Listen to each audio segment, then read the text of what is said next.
Hi, it's Shanna Parker here. I just got through finishing the podcast with on talking with Kevin and Son, and it was amazing. What we're talking about today is trafficking. I know that it's a scary topic, but it's one that we have to talk about because knowledge is power. And if you want to gain more knowledge about trafficking, you need to watch this podcast so that you can understand what's going on. We've had a lot in the media about trafficking. And what we're going to be talking about today is power and position and how that plays a role in trafficking. I've worked in this industry for quite some time.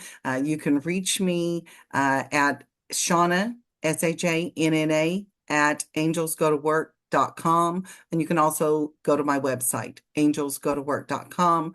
But I really want to see you on this podcast. Come listen, come gain the knowledge that you need. This is going to help you to protect yourself and others and understand what's going on in your communities.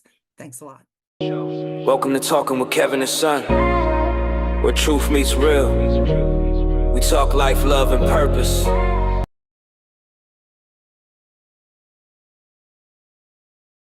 Welcome to Talking with WIT Kevin and Son, where we reveal real conversations and we meet real with purpose. Through the power of our story, our mission is to uplift the power of your voice, inspire, share stories and experiences and perspectives using the framework of teaching, learning, and modeling. Our purpose is very simple, folks. We want to create hope, HOPE, helping other people every single day. Hi, my name is Kevin McLemore. I am your show host. My son, he's not with us now. He's got a new gig. Matter of fact, one of our sponsors is the Borough. My son is the executive chef there.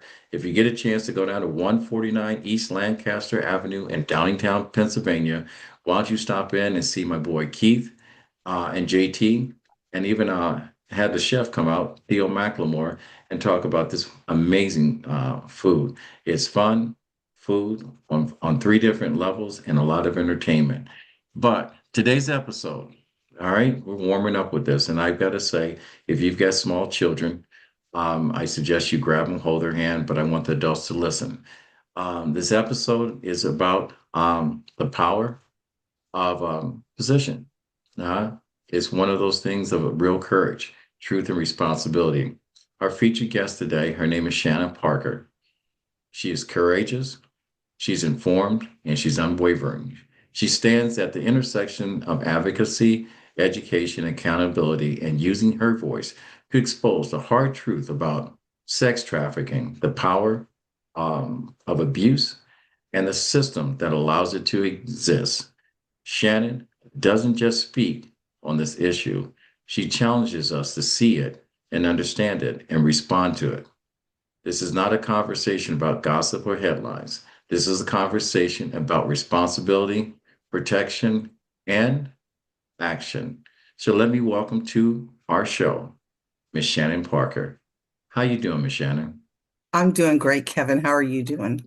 I'm doing just fine. I can't complain. It's a beautiful day over here in Philadelphia. And I'm glad that you've taken time out of your busy day to talk about this uncomfortable but necessary conversation when we talk about sex trafficking. There's been a lot of media about this, especially when it comes to, with headlines. We see a P. Diddy, we see the Epstein, we want the files revealed and whatever. But this has been going on long, long, long before either of these names came up in the media. Matter of fact, when we look back, and I'll ask you to tell you a little bit about yourself, you've got firsthand experience about being trafficked as a youth.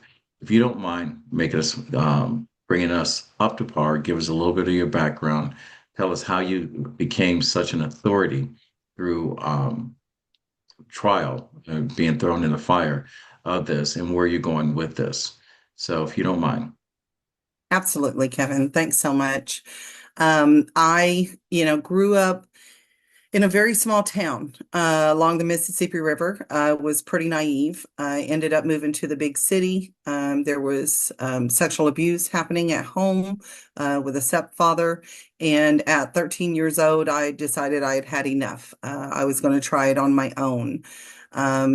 hit the streets, ended up meeting different individuals, met a woman who actually lived in the same apartments that my mom lived in, and so I moved in with her. Thought things were going to be great. This will be a new mom. I can, still have contact with my little sisters. She ended up introducing me, and then passing me off to a pimp. This was shortly before my 14th birthday. I ended up getting pregnant by him before the end of that year. And the nightmare just continued. There was another woman in my situation that was about 14 years older than I was, and while I was pregnant and in a foster home, my trafficker got another young woman who was 17 walking home from school, and whenever I got out of foster care when my son was 3 months old, I ended up right back with my trafficker because I didn't have a good support system. And the trafficking just grew from there. I've been trafficked on the streets and strip clubs. I was televised at 14 as a 14-year-old prostitute working in the strip clubs. No help offered, by the way. Uh, and life just continued to move forward. There were three of us main girls with him the majority of those years. The other two ended up getting pregnant at the same time. This, put a big dent in the money. So we had a new rule in the house: no one's allowed to get pregnant anymore. But can't prevent that when you don't have access to birth control. You can't say no, and those kinds of things. And so ended up, accidentally getting pregnant again. And he did exactly what he said that he was going to do. He said that he would beat it out of our ass if we got pregnant, and that's what he did. I ended up running away at that point because I was pretty sure he was going to kill me and possibly my son. That was his son as well. And the young woman that was 17, she ran away as well. I Just a short while after I did, because she had gotten pregnant as well. Whenever he found her, he was attempting to do the same thing to her that he had done to me. And he ended up murdering her and the baby. That's how my situation ended. I'd love to say that the cavalry came in and saved the day, but that wasn't the case.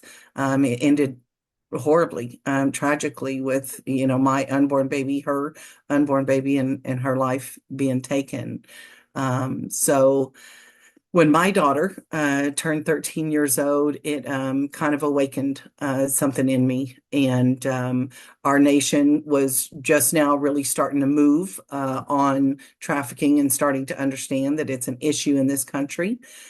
So I left my corporate job and went to work in the group homes to find out what are the differences now. I knew that a lot of the things would be the same, but I knew that the internet had grown, exponentially. So had the knowledge of the traffickers. And so I started working directly with the kids, and from there started building my program. I started with a life skill program and eventually built that into a full mentorship program through my organization. So that's how I ended up doing what I'm doing today. I've worked with over 250 kids who are confirmed victims of sex trafficking here in Arizona. Vast majority of those were under the control of a pimp. Some of them, other types of trafficking as well, because of course it happens in various ways. And so that's how I landed where I am today. There's a whole lot, that happened in the middle. I've done everything from, like I said, working in the group homes, to also serving as a delegate to the Justice Department, to the countries of Canada and Mexico, working on indigenous issues related to trafficking. So lots and lots of stuff. I appreciate you giving our listeners a little bit of background, but I want to bring them fast forward to present day because I know that I've had you on the show before with Gina. Yep. We're trying to make a connection between the West Coast and the East Coast. regarding providing an out for women that are being trafficked, young people that are being trafficked, because boys are being trafficked as well. Can you tell us a little bit about your organization before I do a deep dive into asking some questions that some of my listeners may want to know? So my organization is called Angels Go to Work. My name was Angel on the streets, and that's kind of where that came from. I was in church one day, and so that's how we landed with that one. But that's the organization that I use to work with kids. We're currently a LLC. We're in the process of transitioning to a nonprofit here in the next month or so. And that's, how I have a state contract that I utilize to work with kids, and then also relationships with multiple agencies, because we've been able to work together here in Arizona since I think we all started working together probably about 2015, 2016, somewhere in there. And we've built a unique collaborative. And so I work within all of those agencies. All of us work together to make this a solid effort for these kids that we're, working with here in Arizona. Okay, all right. Well, I will say this to my listeners. You know, anytime we talk about this conversation, not only myself, but also my guests, we take a big risk based on conversations yet to have and conversations that we're probably going to have. If it had not been for the Epstein files or um, the P. Diddy trial and conviction, we probably wouldn't be having this conversation. I know I did 6 episodes on trafficking and got very little response because most people are in denial. But at the level of the conversation that's in the media today, this is the reason why I titled the show Power and Position. There are a lot of powerful people in this space.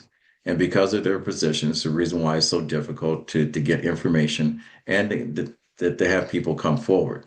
Um, in the context of sex trafficking, I explained to us what I'm trying to say about power and position. What exactly is that? How do you define that when it regards to sex trafficking? So the federal government has defined sex trafficking. There is a federal law. It's the Trafficking in Persons, Trafficking Victim Persons Act of 2000, and it's been updated multiple times. But anytime that an individual is traded a sex act of any kind, it doesn't matter how small, how in depth, any sex act of any kind for any item of value. Now, that's where that position of authority comes in, because that is an item of value. A lot of people think it has to be money. It has to be, exchanged for certain things. There does not have to be any money involved in the situation. In many cases, there is.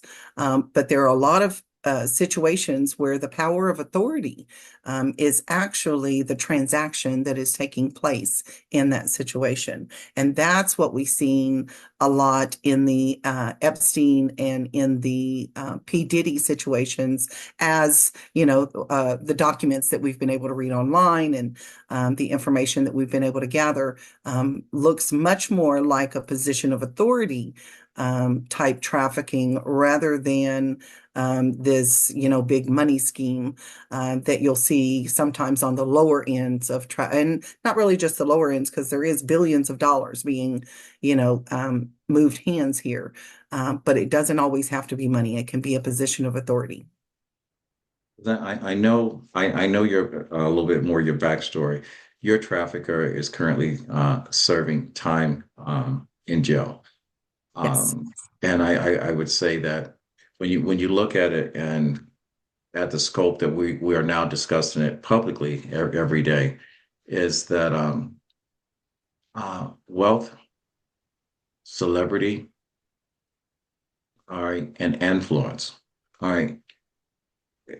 Does that play a big role in trafficking? It's the reason why we are not getting convictions at the rate we're having. We're not looking for aggressively for these individuals and taking them in or we're not believing. Because the hard part about it is believing. I know from me watching the P. Diddy documentary, I find it very difficult for me to listen to a man that stayed with a man for 30 days to wake up and says that he was sore or uncomfortable and didn't question why.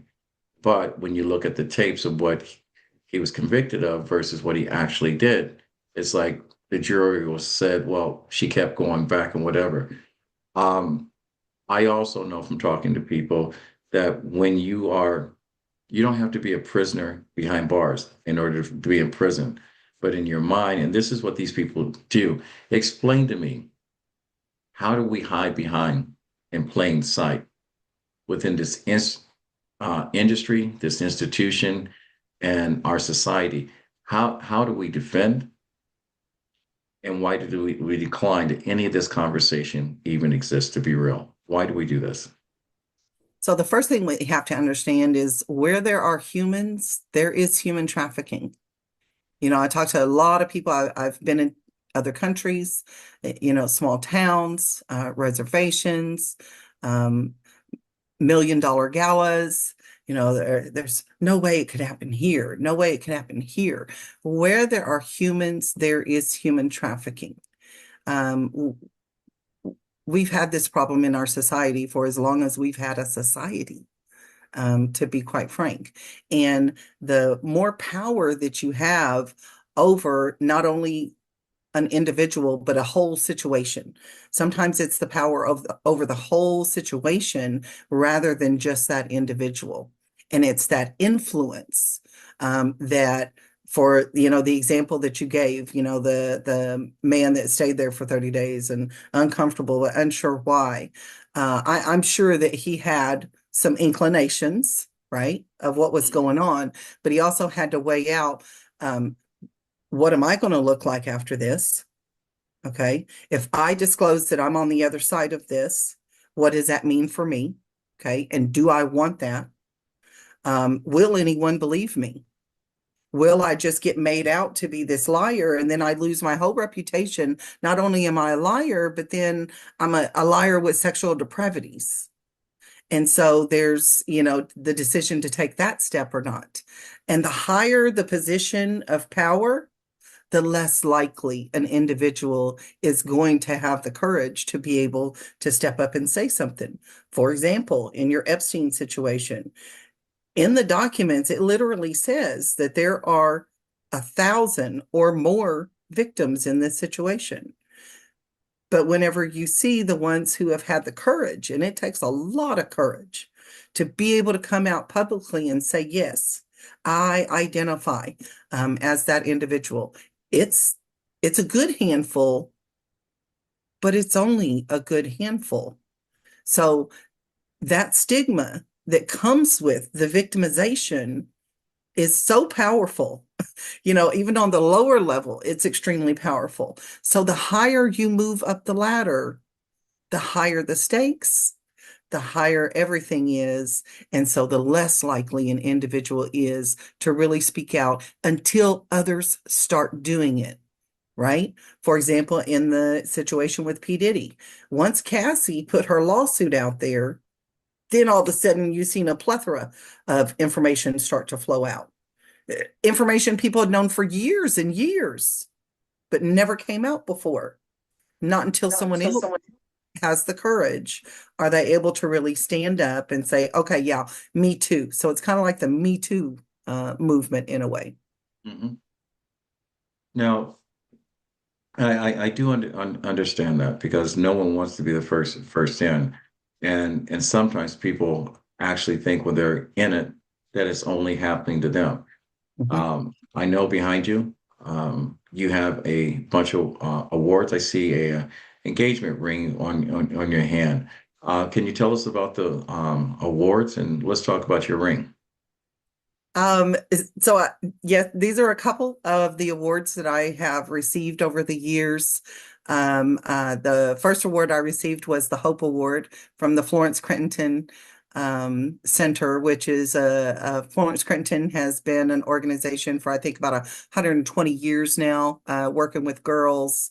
And then I've also received a an award from the Federal Bureau of Investigations from the FBI for working with them on cases.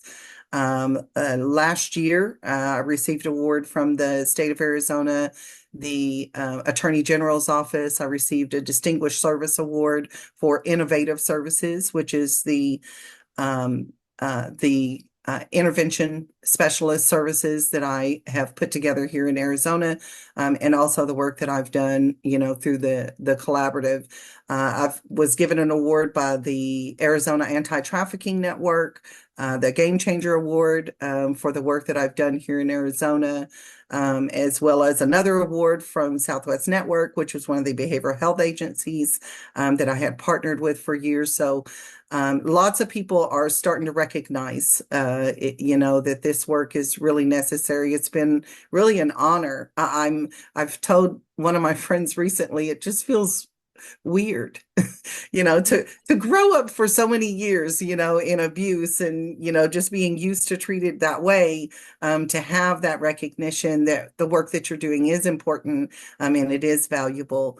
And so, we end up, getting a little reward every once in a while for it. And so I just love, having these that keeps a smile on my face.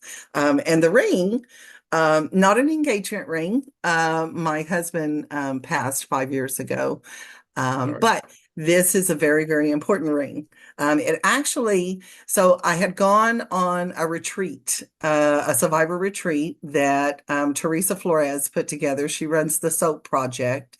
You can Google her on that one. But I had gone to a retreat that Teresa Flores had put together, and I knew a couple of the women who were going to be at the retreat, and they were telling me that this lady Leslie King was going to be there, and that her and I were twins. We were just alike, and so I'm excited to meet Leslie, and so I meet Leslie King, and we are twins. We think alike, we dress alike, we talk alike. Everything is, just really similar. So we really bonded at that retreat. And we're getting ready to leave. It was the night before. It was time for us to go, and she's like, "I don't know what's going on here, but I'm about to do this." And I'm like, "Okay, do what?" And she pulls this ring off of her hand and puts it on my finger, and I'm like, okay, what are we doing here? I just met Leslie, and so I'm like, okay, I'm just going to receive this, and so um, over, I would say probably about the next year or so, I just, whenever I felt discouraged about something, I would, fiddle with the ring. If I was nervous about something, I would fiddle it with it. It just reminded me of Leslie and the power that she has. She has a great organization out in Grand Rapids, Michigan, Sacred Beginnings. And so it just, really gave me power. And so I ended up about a year after that at a trial with a kid. And she, was just becoming an adult and still had to deal with this because those trials take years. And, she was nervous as all get out. And I could see her just, messing with her fingernails and trying to break them off. And so I just on a whim, I said, here. I took the ring off of my finger and I put it on hers, and it was much bigger than her finger, and I said, here, just fiddle with this, just twist it around, turn it around, take it on and off, do whatever you need. But this came from a very important friend of mine who really carries a lot of power, and I've felt power from it, and I hope you feel power from it too. And I want you to keep it on. So I'll be on the stand with you, and Leslie will be there with you as well. And she, she said it helped her. It did amazing. And so I was like, okay, well, then the next kid that we go to trial, she was nervous. So I did the same thing. And then the next kid, I did the same thing. And I had one kid who handed it back to me, and she goes, here's the ring of power. And I was like, oh, well, now we have a name. It's the Ring of Power.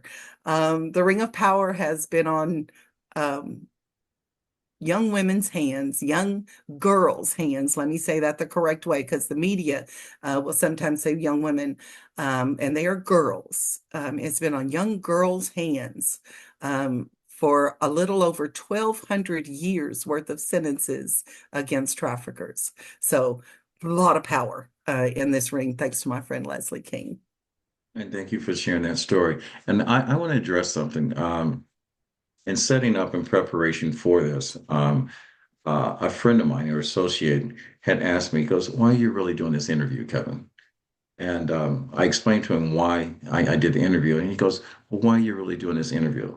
Are you doing it for likes, subscribers, or just to be out there because Epstein and P. Diddy are so big names, whatever?" And the answer is no. And the reason why, and I'll tell my listeners, the reason why I'm doing this interview is because my education is not designed to make you comfortable. It's designed to make you think. Power doesn't corrupt, it reveals. And the fact that, when you talk about where you came from to where you are right now and what you're doing is, being an advocate for these young ladies and sometimes boys. And many young boys are being trafficked in this business. I'm not disclaiming them, but we don't have those personal stories in order to share right now. We need to make sure people understand what's going on. And because if it's not happening to you, you just start knowing that it actually could be happening to you. Could be your son, could be your daughter. As long as you have access through the internet, the phone, and whatever, your loved ones are at risk. Um, I want to say this because, the 6 episodes that I had before, um, you've got an award. Matter of fact, I'm going to say this to you and to say this to the public. The work that you're doing right now, the work that Gina is doing right now, the people that are involved in your circle of allowing these people to have space, to have a voice, and to get freedom, you deserve a Nobel Peace Prize. I'm hoping one day on that shelf that award is there for the work you're doing. I hope that the conversation that we're having right now to the people that are listening to this, they take action. Let's stop allowing people of power to get away with it because you turn a blind eye. So I'm going to say this. What responsibilities do our officials, our leaders, organizations, and the community have in order to, I don't think we're ever going to get rid of it, but how do we get a handle on it and make life better and easier for some of these people? And the reason why I say this, because I've had a young lady on that knew nothing else to do after her freedom, but to go to a strip club and work there in order to get to make a living because people could not get beyond the fact of what her life was before, so they wouldn't employ her. Right. What are our responsibilities as good human beings and leaders? Well, our first responsibility is to become educated. Because number one, you can't protect yourself or your family from something you don't even know exists. And once you know it exists, you have to know how it operates. And because trafficking happens in so many different ways, we have to really become educated on what's going on. And part of our education is the responsibility of our government and our individuals in power, whether it be at a city level, a community level, a state level, a federal level, whatever, right? We are responsible to our communities to make sure that we're sharing in the information that we're gathering about anything that affects our community, especially something that affects our children, right? Because that's who I'm working with every day, children who have been affected by sex trafficking. And so it is our responsibility as adults as well. I teach in the diversion class here for the men who are arrested. They get an opportunity at diversion for their first arrest. And at the end of my class, I ask all of them, I put a challenge to them. I need you to raise your hand if you're willing to share what you learned today with a minimum of 3 other males, because that's where the education, really needs to grow, is within the male population. And I always, get all hands raised in the room because education is the key. That's how we're going to be able to not only have the knowledge to protect ourselves, protect our family members, but also to grow the resources that are needed. For example, here in Arizona, we have really built a great resource system on the juvenile side. It has not been easy. There is a good resource system on the adult side as well. There are a lot of states who are working, to build those systems where the resources are available. Because when you are living in this situation, especially if you're in it for years, right? For example, my own situation during my formative years is where I'm experiencing this, and this is where I'm learning what my boundaries are, what my coping skills are, what life is supposed to look like, what my communication with others is supposed to look like. I'm learning this in the middle of trafficking. So, what type of adult do you think I would be? Right. And so, bringing that education in to understand the trauma responses of the victimization that occurs, that, we got women that don't, they're 10 years out of it and they don't know that what they're experiencing is trauma responses from their trafficking experience 10 years ago. But the education piece will get us there to where we will have the resources to be able to have what we need to provide to those individuals after the fact and during as well. Because the education that has grown on the law enforcement side of things is astronomical. The way that this is handled by law enforcement is a complete turnover from what they used to do, from what they were trained to do. Because, you can only do what you were trained to do. It was the knowledge that they had. And so now we have new information. And so they are utilizing that in their police academies, as well as conferences across the country. I know law enforcement, from across the country and see them, in these conferences frequently. And they also, will contract with survivors to come in and bring education in for them. So education is the key part of this situation to not only protect, but also to, somehow get close to eradication. I think you're right. It's been here since we've been on the face of this earth. So it's going to be here a while longer. We've got other issues with sexuality and sex in general that we've got to work with as a society before we'll ever get beyond this. But education is the key. And that's what we're doing today. It's making sure people are aware, not only that this situation exists, it exists everywhere, but the education is also available and out there. All right, I appreciate it. So, like I said, the show is about power and position. And before we go into the position of this show itself, I want you to share, if you don't mind, Mrs. Parker, to tell people how they can get in touch with you, provide us with any links or resources that if there's someone that wants to get out of the lifestyle of being trafficked, escape, and whatever, give them some options on who to contact, how to contact in your region, or even universally, if you can help us with that. Absolutely. So to reach me, you can email me. It's Shauna, SHANNA, at angels, ANGELS, GO, to work.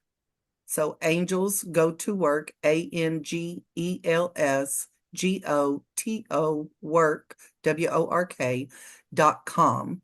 That's my email address. My website is angelsgotowork.com, and there is a contact page on there as well where you can send me an email through the website.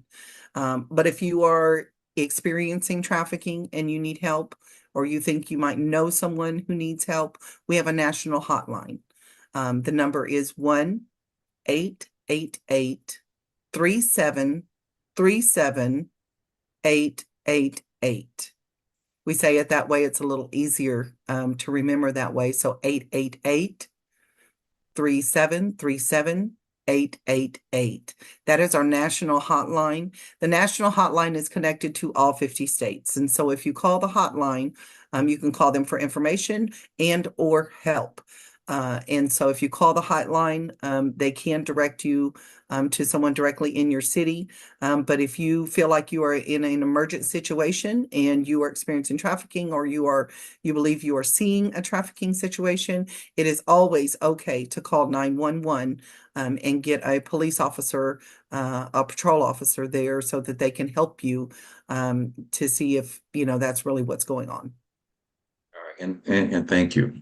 That was a lot of information for our listeners. I will be asking Ms. Parker to repeat this at the bottom of the show, just in case you didn't get it. It will also be in the show notes of this show today. So we talked about the power, and we're probably going to revisit that in some part of the conversation. But now we're going to talk about position. Let me explain to my listeners. Position without accountability becomes permission. So, how do survivors begin the journey of healing and reclaiming their life? I had mentioned the young lady could not provide a life for herself, and she went back to the strip clubs. There's got to be some other options. I know your organization is a catalyst for that. Explain to us, so someone that feels trapped, that wants out right now, in clear language or in steps, how does the survivor begin that journey? Well, it is in steps because it's not always easy to disconnect from that situation. For some individuals, that is truly their life. I know that we call it the life, but that is truly their life. It could be their family, for lack of a better terms, or it could be legitimately some of their family members. And so it gets very difficult sometimes to walk away from that situation. But the best thing that you could do is walk away from the situation. There are resources throughout the country. Um, Calling the national hotline is the easiest access to those resources, but understanding that it's going to be a step-by-step situation. If a person is in a real very dangerous situation and needs to go into shelter, we have shelters that are specifically for victims of trafficking in a lot of states. So they understand the needs, they understand the trauma responses, and things of that nature. For example, here in Arizona, we have the Dream Center, the Phoenix Dream Center, that has the Hope Wing, and they work with adults. If it is a juvenile that needs help, then that's going to come from another avenue. We're probably going to be involving the Department of Child Safety at that point. But on the adult side of things, calling that number, the 888-3737-888, to find out where the resources are in your area is the beginning of this, of moving out of that situation, whether it can be immediate or a step-by-step process. Whatever you need is what we will try to provide in that situation. Shauna, can I ask you a very personal question? And when I ask the question, I know you're going to say yes, but if you opt to say no after I ask the question, I'm okay with it. But I do have to ask this. Do you mind? Go ahead. All right. Trying to figure out a way to phrase this. Often when we live through trauma, we carry it forward.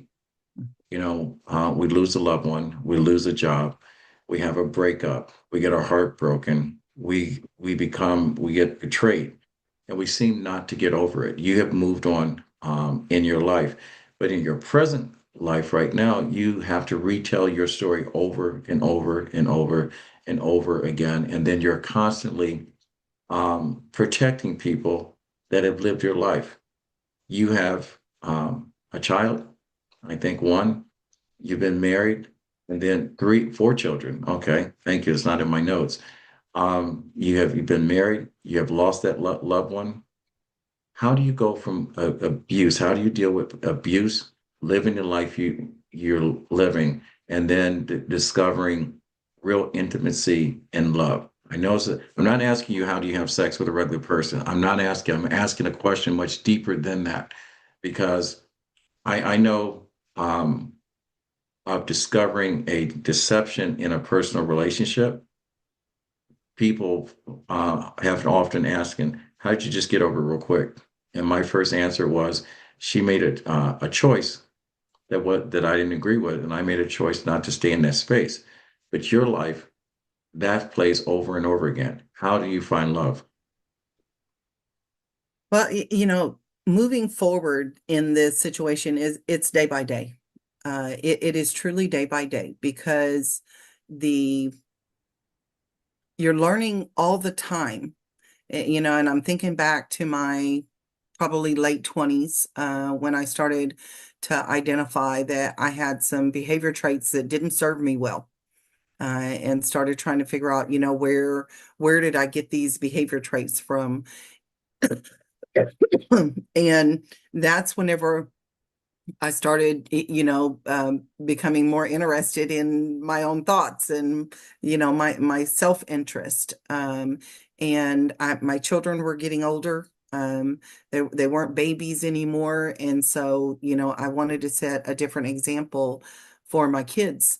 And so for me, it actually started with a personality test. At work, I was going to be getting a promotion and recognized on this personality test. It was that, the squares where they have the attribute words.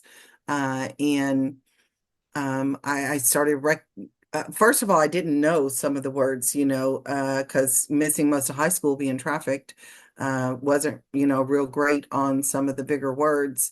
And so I had to get a dictionary, figure those out. And I started seeing, when I was honest, about what word matched me and what didn't, it was a lot of negative words. And so I had a lot of, behaviors that weren't serving me well. And so I had to start, really taking a look in the mirror. It was actually my husband, interactions with him that, really started to encourage me to look that direction, that, and my children getting older. Because our trauma responses from the life can definitely stifle our ability to not only have a relationship with a spouse, but even relationships with friends, or family members. Whenever you're living in the life, especially if it's, under an individual who has several women, like I did, there's a competition that's built in, and you'll feel that competition with other individuals that you're supposed to be close to, right? So we're living together for upwards of 4 years. So you do develop, a level of closeness. And so then that's kind of training your brain on how you're supposed to operate in those relationships with closeness, right? And it's not always just what your brain remembers the right words to say or the words not to say, but it's what your body remembers, right? And so your body remembers a lot of those experiences. And then whenever you move into, what you want to be a healthy situation, you might have some responses that are from that traumatic situation that you experienced. And so the first step is just identifying that this exists, this is real. And then the next step is, of course, reaching out for resources. I can't say it enough, reaching out for those resources, hopefully getting in with a therapist, so that you can start to identify not only, what your trauma responses may have been, but how they are affecting your life and or affecting your relationships. Because, especially when you're thinking about those intimate relationships, sexuality is different after you have been trafficked. It's different, whether you are verbalizing it or not.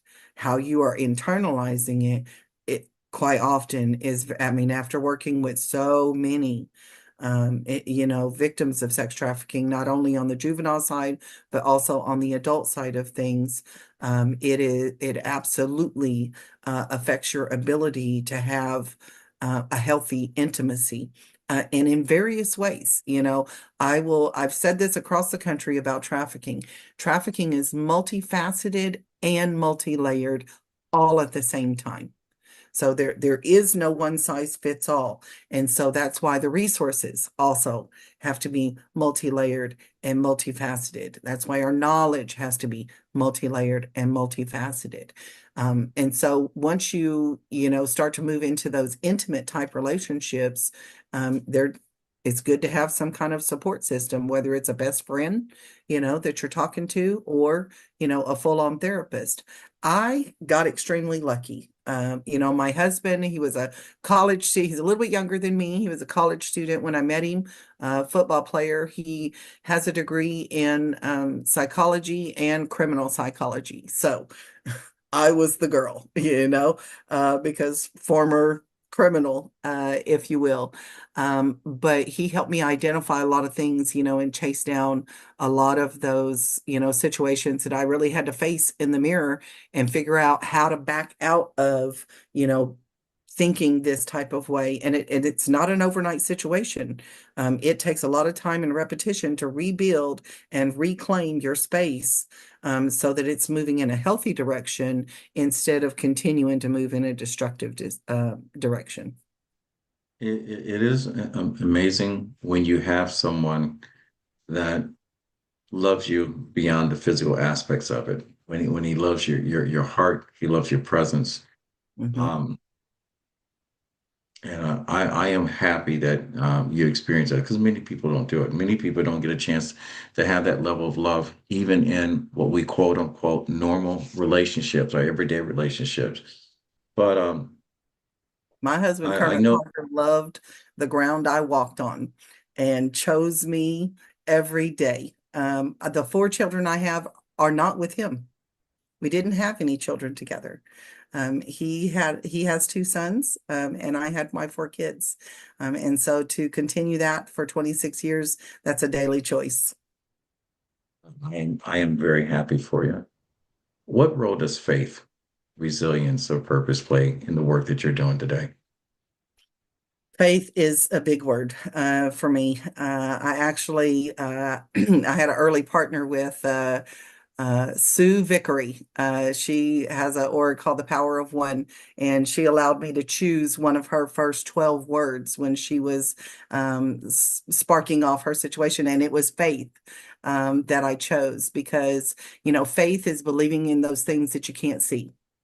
And whenever you live in survival mode um, for such a long period of time, or even short periods of time, whether it's on, off, whatever, when you're living in that situation, it is a show me state kind of deal. If I can't see it, I can't have any belief in it. And that type of thinking really keeps us stuck in our situations, in any abusive situation, whether it's trafficking, domestic violence, or any kind of abusive situation, that just kind of keeps us stuck in that situation. And so, in order to move out of that, we have to start thinking in a positive way so that we can get on top of our situations, and move forward to a more healthy path. Thank you for sharing that. I want to do something that I have not done before,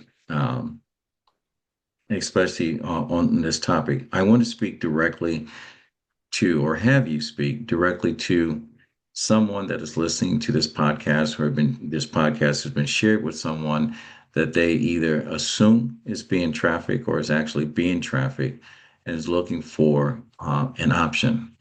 Um, I always was told as growing up, silence is the most powerful accomplice.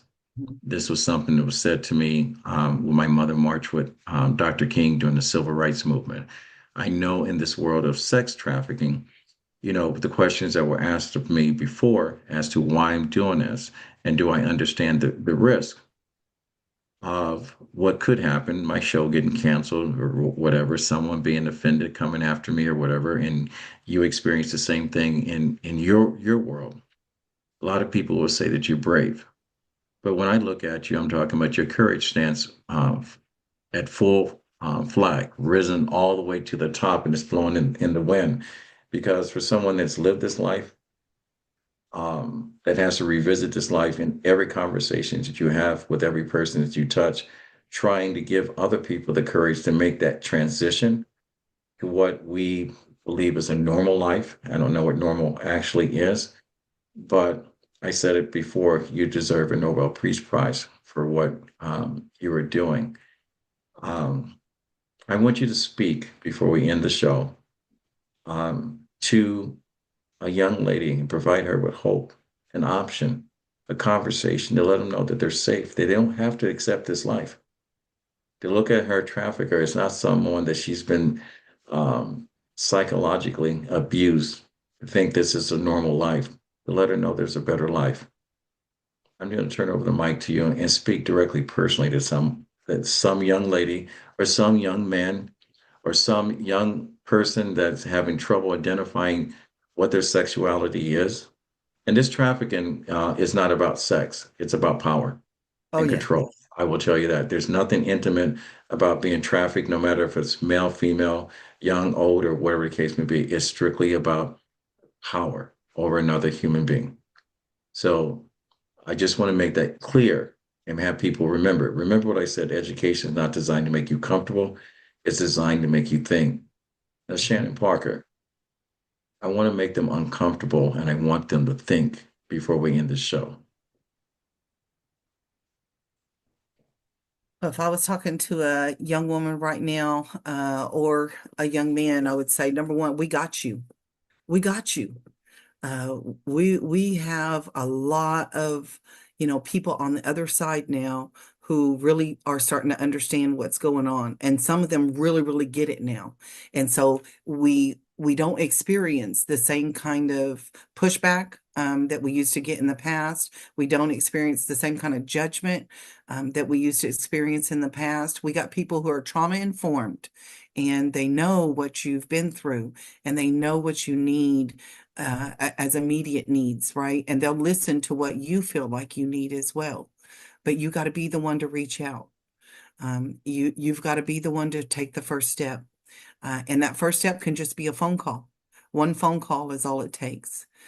You make that phone call, let them know where you're at, and they can come in and, either let you know where you can go to find resources or get you connected with people who might be able to meet up with you in the community. But tomorrow doesn't have to be like today. It doesn't have to be like yesterday. Tomorrow can be very different than what you've got going on. And I know that it might be scary to leave everything behind. Life is scary, but sometimes we have to take big steps to get big rewards on the other side. So I want you to think about, what did you want to be when you grew up? Let's get back to that focus. Let's find the resources to get you on that path, because I know that you can be there. I know that this is something that you can accomplish with the right supports around you. So make the phone call, 1-888-3737-888. Make the phone call. Let's find the resources. Let's get you on the other side. I'm And can excited to you, see you when you get there. all right, can you give us that number one more time? It is 1-888-3737-888. That is our national hotline. It doesn't matter what state you're in. You can call that hotline and they will connect you to help. All right. Before we sign off, I'm going to ask you the same question that was asked of me. Shanna, why did we do this interview? Oh, we do this for education, for knowledge. This is, the more we share this information, the more we're going to be able to help not only our community, but our family members. Because I guarantee you, if you go down in your family line and your family branches, and your people that are just like family, there's someone that who has experienced this. It is that widespread. I did forget to mention, Kevin, that I have written two books on my story. We are about to publish the third book here real soon. My first book, I have it here, And He Called Me Angel. is the first book, and I wrote that under a pen name, Angel Myers, because my the publishers and the attorneys at that time were worried about the death threats on my life. I wasn't so worried about that. But the first book is And He Called Me Angel. It goes through those years of trafficking. And then the second book is Silencing an Angel. Silencing an Angel goes through the trial. It does starts with that trial of my trafficker, but it ends with a prison escape. That's all I can tell you about that one. The third book in progress is Angel's Destruction. That's where you really get to see how those trauma responses played out in my life and how it was causing destruction. And I didn't even know, what was really had me tangled up there. So they're all both available on Amazon and written under my pen name, Angel Myers, Meyers. Well, I am so glad that you got a chance to take a peek at my show notes because that was part of my closing to talk about your books and where to get it. And you did uh, great on there. So, what do you want people to take away from this interview? Well, number one, that like I like I said, where there is humans, there is human trafficking. So don't ever exclude it with anyone or any place. It doesn't matter how high they up are in society. It doesn't matter how low they are. Right? It happens on all levels to all individuals. And the only way that we can truly protect ourselves from this situation, not only protect ourselves, but protect the people that we love, is to become educated. Find out, what does trafficking, what might it look like in my area? What might it look like for the children that I'm, responsible for at this, point in time, whatever age they might be. There is a lot of information out there. Google it. You can Google me, Shanna Parker. You can Google all of this information. But knowledge is power. So get all you can. That is how you're going to be able to protect yourself. And if you want to join, right, there's a lot of agencies, nonprofit agencies, that need extra help. You can reach out in your community, see if maybe oh, what do they call those? Not the Corporation Commission, it's the community. Oh, it starts with a C. The word's escaping me. I have no idea. It's the small business, like when you have a business and you go to Corporations, LLCs, no, not the S LLC. corp. No, it's a city ran organization that brings all the small businesses together and oh, why is my brain not telling me the word? Anyways, I don't know. I'm the one here living with a TBI, so my brain is mush anyway, 90% of the time. no, But same and here. When you get with kicked and hit in the head so many times, you do end up with those as well. But yeah, just reaching out, to find that knowledge. That's what I want people to do. Reach out, find the information, find out what you need to know for the area that you live in and the individuals that you are connected to. all right. So Shauna Parker, I want to thank you for being a guest on our show, talking with Kevin and Son. And to my listeners, I want you to remember when you talk about power and position, when it comes to sex trafficking or any abuse of human life, always remember power doesn't corrupt, it reveals. Position without accountability becomes permission. Silence is the most powerful accomplice. So, what I want you to remember is, if nothing else from today, is remember this: awareness is just not enough, action is required. Power should be protected, position should be served, silence should be never be an option. Every voice matters, every child matters. Every moment we choose courage over comfort, we disrupt the system that depends on this darkness. Um, if you like what you've heard, if you want to make comments, go to our YouTube page at RMK Production and Network, and you can subscribe, follow, like, or make any comments you want. If you'd like to be a guest on the show, go to info@rmkproductions.org, fill out the information, and come forward. I'm not going to condemn you for telling your story. There's more victims out there that we need to put a face to a voice. And I know it's scary. All right. But look at Shanna Parker. She's come out on the other side. And when you got someone to hold your hand, and if you connect all the dots, it forms the most strongest link in a chain. Talk to Shanna, reach out to her. I'm going to ask her one more time before we sign off. How do we get in touch with you? Thanks, Kevin. You could reach me through my email at Shanna, SHANNA, at Angels Go to Work. That's ANGELSGOTOWORK.com. Shanna at angelsgotowork.com. You can also go to my website, angelsgotowork.com, and reach me through the contact page there.